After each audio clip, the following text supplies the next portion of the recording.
கிறிஸ்து இயேசுவுக்குள் அன்பானவர்களே, தேவன் அன்பாகவே இருக்கிறார். தேவனுடைய அன்பு ஒவ்வொரு மனிதனுக்குள்ளும் ஏதோ ஒரு மூலையில மறைந்து கொண்டிருக்கிறது. மனிதனுக்குள் மாத்திரமல்ல, தேவன் படைத்த அத்தனை மிருக ஜீவன்களுக்குள்ளும் தேவன் அன்பை வைத்திருக்கிறார்.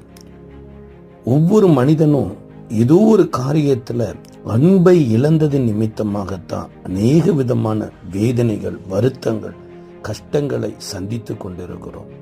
ஒரு கொடிய மிருகம் என்று சொல்லப்படுகிற அதற்குள்ளேயும் தன்னுடைய குடும்பத்தை காப்பாற்ற வேண்டும் என்கின்ற ஒரு அன்பு இருக்கிறது. ஒரு அன்பே உருவாகக்கூடிய ஒரு ஆடாக இருந்தாலுமே அதற்குள்ளேயும் அன்பு இருக்கு. காரணம், தேவன் அதை படைத்ததுனாலதான். அந்த இயேசுவினுடைய அன்பு இந்த நாளிலும் உங்கள் இருதயத்தில் நிரப்பட்டும். நீங்க தேவ அன்புல வாழ இயேசுவின் நாமத்தில் வாழ்த்துகிறோம். God bless you.